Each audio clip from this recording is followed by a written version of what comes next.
अस्सलाम स्टूडेंट्स, इस लेक्चर में हम सीखेंगे कि हाफ लाइफ पीरियड क्या है। हाफ लाइफ पीरियड की वेरियस एग्जांपल्स पढ़ेंगे और आखिर पे हम एक रिलेशनशिप पढ़ेंगे हाफ लाइफ पीरियड में और ऑर्डर ऑफ द रिएक्शन में। आपने लेक्चर को ध्यान से एंड तक देखना है। स्टूडेंट्स आइए सीखते हैं कि हाफ लाइफ पीरियड क्या है। The time required to convert 50% of the reactants into the products, यानी कि वो टाइम जो 50% रिएक्टेंट्स को प्रोडक्ट्स में कन्वर्ट करने के लिए चाहिए होता है उसे आप कहते हैं हाफ लाइफ पीरियड। यानी कि जितने भी रिएक्टेंट्स आपको गिवन है उसका 50% प्रोडक्ट्स में कन्वर्ट करने के लिए जितना टाइम चाहिए वो हाफ लाइफ पीरियड है। अब स्टूडेंट्स इसकी एग्जांपल देखते हैं। हाफ लाइफ पीरियड को डिनोट करते हैं T1/2 से। इसकी एग्जांपल्स देखते हैं। उसमें पहली एग्जांपल है decomposition of N2O5, nitrogen pentoxide की डीकंपोजिशन। नाइट्रोजन पेंटाऑक्साइड को ब्रेक करना है आपने। तो देखें, नाइट्रोजन पेंटाऑक्साइड की जब डीकंपोजिशन होती है तो हमें नाइट्रोजन टेट्राऑक्साइड देता है प्लस ऑक्सीजन देता है। नाइट्रोजन पेंटाऑक्साइड का जो हाफ लाइफ पीरियड है ये 24 मिनट्स है 45 डिग्री सेंटीग्रेड पे। और याद रखिएगा कि nitrogen pentoxide first order reaction है। अब देखें, नाइट्रोजन पेंटाऑक्साइड इसकी हाफ लाइफ का आपको पता चल गया 45 डिग्री सेंटीग्रेड पे इतनी हाफ लाइफ है। अब इसे जरा सीखते हैं कि इस चीज का मतलब क्या है। स्टूडेंट्स देखें, फर्ज करें कि हमारे पास शुरू पे 0.1 मोल पर डीएम क्यूब है N2O5 के। इसका हाफ लाइफ है 24 मिनट्स। तो जैसे ही 24 मिनट्स गुजरे, 24 मिनट्स गुजरने के बाद जो आपके पास रिएक्टेंट्स हैं, हाफ ऑफ द रिएक्टेंट्स वो प्रोडक्ट्स में कन्वर्ट हो गए। तो रिएक्टेंट कितने हैं? 0.1। तो इसका हाफ क्या होगा? 0.05। 0.05 मोल पर डीएम क्यूब जो है ये प्रोडक्ट्स में कन्वर्ट हो गए और बाकी कितने बच गए रिएक्टेंट? 0.05। अब फर्दर जब 24 मिनट्स गुजरे यानी कि टोटल 48 मिनट्स हो गए तो आपके पास जो 0.05 का हाफ है ये प्रोडक्ट्स में कन्वर्ट हो गया। तो जो बाकी बच गया वो 0.025 मोल पर डीएम क्यूब बच गया। अब फर्दर स्टूडेंट्स जब आपके पास 24 मिनट्स गुजरे तो 24 मिनट्स गुजरने के बाद टोटल जो मिनट्स बन गए वो 72 मिनट्स बने। तो 72 मिनट्स गुजरने के बाद ये जो आपके पास रिएक्टेंट्स हैं इनका हाफ प्रोडक्ट में चेंज हो गया। तो ये इसका हाफ 0.0125 इतना कन्वर्ट हो गया और इतना ही बाकी बच गया। इस तरह से ये रिएक्शन चलता रहता है और ये रिएक्शन कभी भी मुकम्मल नहीं होगा। अगर मुकम्मल होगा तो इसको मुकम्मल होने के लिए कई साल चाहिए। इसलिए हम ये कहते हैं कि N2O5 जो है it is not a complete reaction, it goes almost two completion. मतलब ये मुकम्मल नहीं होता कभी भी। ऑलमोस्ट आप वर्ड यूज कर सकते हैं, ये नहीं कह सकते कि ये रिएक्शन मुकम्मल हो गया, टोटली रिएक्टेंट जो है वो प्रोडक्ट में चेंज हो गए, ऐसा हरगिज नहीं होता। ठीक है, अब देखें मतलब क्या था इस बात का कि आपको जितनी भी कॉन्सेंट्रेशन दी गई है उस कॉन्सेंट्रेशन का हाफ प्रोडक्ट में चेंज हो गया 24 मिनट गुजरने के बाद। फर्दर 24 मिनट गुजरे तो 48 टोटल हो गए, तो इसका भी हाफ प्रोडक्ट में चेंज हो गया और हाफ रह गया। फर्दर 24 मिनट गुजरे यानी कि 48 प्लस 24 72 मिनट्स, तो इसका भी जो हाफ है ये प्रोडक्ट्स में चेंज हो गया, बाकी हाफ बच गया। इस तरह से ये रिएक्शन चलता जाएगा और कई साल गुजरेंगे तो ये रिएक्शन हो सकता है कंप्लीट हो जाए। स्टूडेंट्स देखें, ऐसे रिएक्शंस फर्स्ट ऑर्डर रिएक्शन है और first order reaction initial concentration पे डिपेंड नहीं करते। मैं आसान वर्ड्स में समझाता हूं। फर्ज करें आप 0.1 की बजाय ये कहें कि आपके पास जो है ये 1 मोल पर डीएम क्यूब कॉन्सेंट्रेशन है। 1 मोल पर डीएम क्यूब कॉन्सेंट्रेशन है N2O5 की 45 डिग्री सेंटीग्रेड पे। हाफ लाइफ पीरियड तो इसका 24 मिनट्स है। तो जब 24 मिनट्स गुजरे तो 1 का हाफ यानी कि 0.5 मोल पर डीएम क्यूब रिएक्टेंट प्रोडक्ट में कन्वर्ट हो गए, बाकी कितने बच गए? 0.5। फर्दर 24 मिनट गुजरे तो 0.5 का हाफ प्रोडक्ट में कन्वर्ट हो गया, तो बाकी कितने बच गए? 0.25। फर्दर 24 मिनट गुजरे तो आपके पास जो है half of the reactant product में चेंज हो गए या कन्वर्ट हो गए, बाकी क्या बच गया? 0.125। याद आपने रखना है कि वो टाइम जो चाहिए 50% रिएक्टेंट्स को प्रोडक्ट में कन्वर्ट करने के लिए उसे आप बोलते हैं हाफ लाइफ पीरियड। एक और एग्जांपल पढ़ते हैं, उससे आपको मजीद क्लियर हो जाएगा ये कॉन्सेप्ट। डिसइंटीग्रेशन ऑफ यूरेनियम 23592, ये आपको पता है कि एक रेडियो एक्टिव एलिमेंट है, और radio active element radiation emit करता है, अनस्टेबल होता है, और ये अपने डॉटर एलिमेंट्स में कन्वर्ट होता है। जब भी आप रेडियो एक्टिव एलिमेंट्स की बात करते हो ना स्टूडेंट्स, तो आप डॉटर एलिमेंट्स की बात करते हो, यानी कि बड़ा न्यूक्लियस टूटता है छोटे न्यूक्लियाई में, तो वो डॉटर एलिमेंट्स उसे बोलते हैं। तो यूरेनियम 92-235 का हाफ लाइफ पीरियड जो है ये 710 मिलियन ईयर्स है, या दूसरे वर्ड्स में कह लेंगे 7.1 multiply 10 raise to power 10 raise to power 8 years है।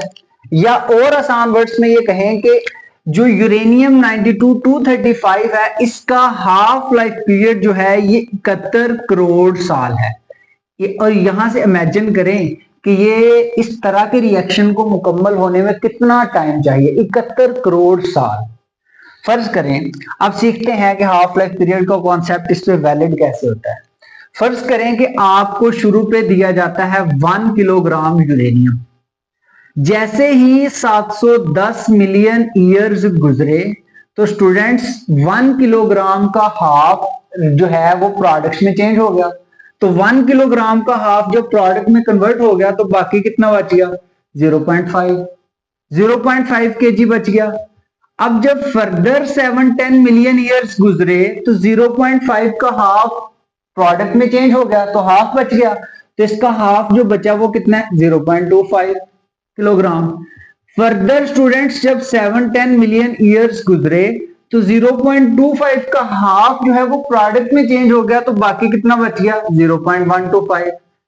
इसी तरह ये रिएक्शन चलता जाएगा। ये भी एक फर्स्ट ऑर्डर रिएक्शन है। कौन सा रिएक्शन है, फर्स्ट ऑर्डर रिएक्शन। और स्टूडेंट्स याद रखें कि first order reaction does not depend upon the initial concentration of the reactant.